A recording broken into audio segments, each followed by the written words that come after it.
নমস্কার, আজকের recipe pomfret মাছের ঝাল। আজ আমরা পেঁয়াজ, রসুন, আদা, টমেটো, সর্ষে বাটা, কারি পাতা এবং কাসুরি মেথির বিশেষ ফ্লেভার দিয়ে তৈরি করেছি ছোট্ট থেকে বড় সবার অত্যন্ত প্রিয় এবং পরিচিত এই পদ। মাছ পরিষ্কার করে ধুয়ে জল ঝরিয়ে নিয়েছি। এখানে 350 গ্রাম মাছ আছে। মাছের উপর জাস্ট এভাবে কেটে দিচ্ছি, ছুরি দিয়ে কেটে দিচ্ছি, যাতে মশলাগুলো ভেতরে ভালোভাবে ঢুকে যেতে পারবে। সবগুলো মাছের গা এভাবে দুবার করে ছুরি দিয়ে কেটে নিয়েছি। প্রত্যেকটা মাছের উল্টো দিকও একইভাবে কেটে নেব। মাছগুলোর এই জায়গায় কেটে বাদ দিয়ে ভেতরটা পরিষ্কার করে নিতে পারেন, বা জাস্ট সাইডে এইভাবে একটু কেটে নিয়ে ভেতরটা পরিষ্কার করে নিতে পারেন। মাছগুলোর উপরে হলুদ গুঁড়ো ছড়িয়ে দিচ্ছি। ঘষে ঘষে হলুদ গুঁড়ো মাখিয়ে নেব ভালো করে। ম্যারিনেট করে রাখবো কম করে 10 মিনিট। ম্যারিনেট করলে মাছের আঁশটে গন্ধ কেটে যায়, মাছের রঙটাও খুব সুন্দর হয়। দুটো বড় পেঁয়াজ নিয়েছি। একটি একটি করে পেঁয়াজ খুব ছোট ছোট পিস করে কেটে নেব। দুটো পেঁয়াজই আমার কাটা হয়ে গেছে। 4টে কাঁচা লঙ্কা ছোট ছোট টুকরো করে কেটে নেব। আর 4 কোয়া রসুন খুব ছোট ছোট টুকরো করে কেটে নিচ্ছি। কিছু ধনিয়া পাতা টুকরো করে কেটে নিচ্ছি। একটা মশলা বানিয়ে নেব, তাই বাটিতে নিয়ে নিচ্ছি 1/2 চা চামচ হলুদ গুঁড়ো, 1/4 চা চামচ ঝাল লঙ্কার গুঁড়ো এবং 1/4 চা চামচ কাশ্মীরি লঙ্কার গুঁড়ো। কাশ্মীরি লঙ্কা দিলে রান্নার কালার খুব সুন্দর হয়। গরম জলে এবার মেখে নেব। গরম জলে গুঁড়ো মশলা মেখে নিলে বাটা মশলার স্বাদ পাওয়া যায়। মিক্সার বলে নিয়ে নিচ্ছি 2 চা চামচ হলুদ সর্ষে আর 2 চা চামচ কালো সর্ষে। শুকনো সর্ষে গুঁড়ো করে নেব। এবার কিছুটা জল দিয়ে আবার মিহি করে পেস্ট করে নেব। আপনি যে কোনো এক ধরনের সর্ষেও নিতে পারেন, তবে কালো সর্ষের টেস্ট খুব ভালো হয়। স্লো ওভেনে রান্নার প্যানে কিছুটা তেল গরম করে কেটে রাখা পেঁয়াজগুলো ভেজে নেব। যতক্ষণ না পেঁয়াজগুলোতে গোল্ডেন ব্রাউন কালার আসছে, মনে রাখতে হবে এ সময় গ্যাস ওভেন স্লোতেই রাখতে হবে। ধৈর্য ধরে ধীরে ধীরে ভাজতে হবে। ধীরে ধীরে পেঁয়াজগুলো নরম হয়ে গোল্ডেন ব্রাউন কালার হয়ে গেছে।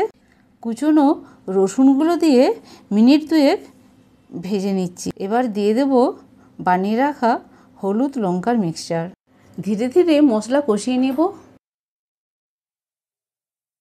মশলা কষাতে কষাতে মশলার কালার চেঞ্জ হচ্ছে আর মশলা তেল ছেড়ে দিচ্ছে। এবার দিয়ে দিচ্ছি 1/2 চা চামচ আদার বাটা। এবার কিছুক্ষণ নেড়ে নিয়ে দিয়ে দিচ্ছি 1/2 বাটি টমেটো পিউরি। এতে আছে 2টো মাঝারি সাইজের টমেটো পিউরি। আবার একসাথে মশলা কষাতে থাকবো। টমেটো দেবার কারণ হলো এটা গ্রেভিকে একটা দারুণ ঘন টেক্সচার এবং হালকা টক স্বাদ দেবে। কষাতে কষাতে দিয়ে দিলাম কিছু কুচনো কারি পাতা আর হাতের তালুতে কচলে নেওয়া কিছু কাসুরি মেথি। টমেটো আর মশলা একসাথে ততক্ষণ কষাতে হবে যতক্ষণ না মশলা থেকে তেল ছাড়তে শুরু করে। যত ভালো কষানো হবে এই পামফ্রেট ঝাল তত বেশি সুস্বাদু হবে। মশলা কষাতে কষাতে মশলার কালার চেঞ্জ হয়ে গেছে, তেল ছাড়া শুরু করে দিয়েছে। এবার যোগ করে দিচ্ছি ম্যারিনেট করে রাখা মাছগুলো। ঢাকা দিয়ে প্রায় 10 মিনিট রান্না করে নেব। কাসুরি মেথি রান্নার স্বাদকে রেস্টুরেন্ট বা বিয়েবাড়ির রান্নার মতো করে তোলে। এখন এই রেসিপির গুরুত্বপূর্ণ উপাদান সর্ষে বাটাতে যোগ করছি। সর্ষে বাটা দিয়ে বাটি ধুয়ে গরম জল দিলাম 1 বাটি। সর্ষে বাটা কষানোর দরকার নেই, কারণ সর্ষে বাটা কষালে তেতো হয়ে যায়।